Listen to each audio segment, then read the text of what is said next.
আগে তোমাদেরকে ওয়েদারটা দেখাই। দেখেছো মেঘটা কিরকম করেছে? মেঘ করেছে শুধু না, প্রচণ্ড হাওয়া দিচ্ছে, বৃষ্টি হচ্ছে, ওয়েদারটা আজকে খুব ভালো। আজকে সবাই ভোট দিতে গেছে, আমাদের এদিকে ভোট। আমি চলে এসেছি রান্নাবান্না করার জন্য, বলেইছিলাম যে আমার দুটো বন্ধু আসবে। আমার সব কিছু গোছাতে গোছাতে ওরা প্রায় চলেই আসবে। তো চলো চিকেনটা বের করে আগে ম্যারিনেটটা করে আবার ফ্রিজে রেখে দিচ্ছি। কালকে ফিরতে দেরি হয়ে গেছিলো বলে আর মাংসটা ধোয়া হয়নি, ওই সত্যিই ফ্রিজে রেখে দিয়েছিলাম, তাই সকালবেলা ধুয়ে ভালো করে পরিষ্কার করে ম্যারিনেট করে নিয়েছিলাম। বেশি কিছু দিইনি, দই, চিনি, নুন আর একটু তেল দিয়েছিলাম। এদিকে ভাত আর চাটনি আমার হয়ে গেছে। সকালের ওয়েদার দেখলে একদম বৃষ্টি পড়ছিল, এখন একদম ঝলমলিয়ে রোদ উঠে গেছে। পোলাওয়ের প্রিপারেশন নিতে নিতে আমার অতিথি এসে হাজির। প্রথমেই তো তোমাদেরকে আগে ওয়েলকাম জানিয়ে দিল। গোবিন্দভোগ চালটার মধ্যে ঘি, আদা, গরম মশলা আর ওইদিকে হলুদ দিয়ে মাখিয়ে রেখে বসিয়ে দিয়েছিলাম। আজকে আমার পোলাওটা করতে খুব বড় একটা ভুল হয়ে গেছে। আমি আসলে পোলাওই করতে গেছিলাম, কিন্তু হয়ে গেছিলো খিচুড়ি।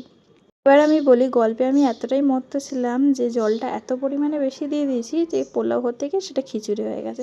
যাই হোক, আমার বন্ধুবান্ধব সেটা কষ্ট করে খাবে, তো আমি এদিকে ভাতও বসিয়ে দিয়েছিলাম। যদি পোলাওটা না খেতে পারে তাহলে ভাত খেয়ে নেবে। আজকে চিকেনটা আমি একটু অন্যরকমভাবে করেছিলাম। পেঁয়াজ, আদা, রসুন সব কিছু তেলে ভেজে তারপরে মিক্সি করে ভালো করে দিয়েছিলাম। তারপরে তো দই, কাজু টাজু আরও অনেক কিছু ছিল, খেতেই ছিল খুব ভালো। এদিকে আমার রান্না কমপ্লিট হয়ে গেছে, যতটা পেরেছি ভালোভাবে সাজিয়ে গুছিয়ে দিয়েছি। এদিকে পোলাও নিয়ে তো ওরা আমার সাথে খুব মজা করছিল যে সত্যি এটা খিচুড়ি লাগছে, পুরো দলা হয়ে গেছে। যাই হোক, লাস্টে ওরা খুব ভালো করে খেয়েছে, ভাতও খেয়েছে, পোলাও খেয়েছে, তাতেই আমি খুশি। এদিকে নাকি রাখি অনেক খেয়ে ফেলেছে, তাই আর উঠতে পারছিল না। সৌভিকের তো এখনো চলছিল খাওয়া দাওয়া, খাওয়া হয়ে গেছে, খেয়ে উঠে চলে গেছে, এই নিয়ে এখনো খাচ্ছে। সৌভিকের পরে বসে আমার খাওয়া হয়ে গেছে, রাখির খাওয়া হয়ে গেছে, সৌভিক এখনো খেয়েই যাচ্ছে। আসলে ওই সবার আগে খাওয়া দাওয়া কমপ্লিট করে, ওই জন্যই এতবার ওকে বলা হচ্ছিল। তো আমরা চলে গেছিলাম ছাদে, গিয়ে লুডো খেলতে বসে পড়েছিলাম। সন্ধে হতে না হতেই তো বৃষ্টি নেমে পড়েছিল, তাই জন্য ঘরে চলে এসেছি। আসতে না আসতে তো এখানেও লুডো খেলতে শুরু করে দিই।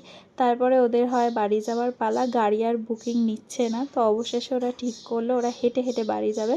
তো আর কি, ছাতা নিয়ে আমাকে টাটা করে বেরিয়ে পড়লো। আমি তো বাড়িতেই থাকি, আজ ছিল ওদের ছুটি, তো ওদের ছুটির দিনটা আর আমার বাড়িতে একা থাকার দিনটা খুবই ভালো কাটলো আজকে। আর যা বৃষ্টি পড়ছিল তার মধ্যে এদের তো মারামারি শেষ নেই, একে ছাতায় নেবে না, ওকে ছাতায় নেবে না বলে ভুটোভুটি করে বাড়ি ফিরে গেল। ওরাও বৃষ্টিতে ভিজে ভিজে চলে গেল, আমিও চলো বাড়ি যাই। বৃষ্টি কমছেই না, ওদের যেতে যেতে অনেক রাত হয়ে গেল। প্রচন্ড বৃষ্টি পড়ছে, সেই যে সন্ধ্যে থেকে শুরু হয়েছে বৃষ্টি, ছাদ থেকে নামার পর থেকে বৃষ্টি।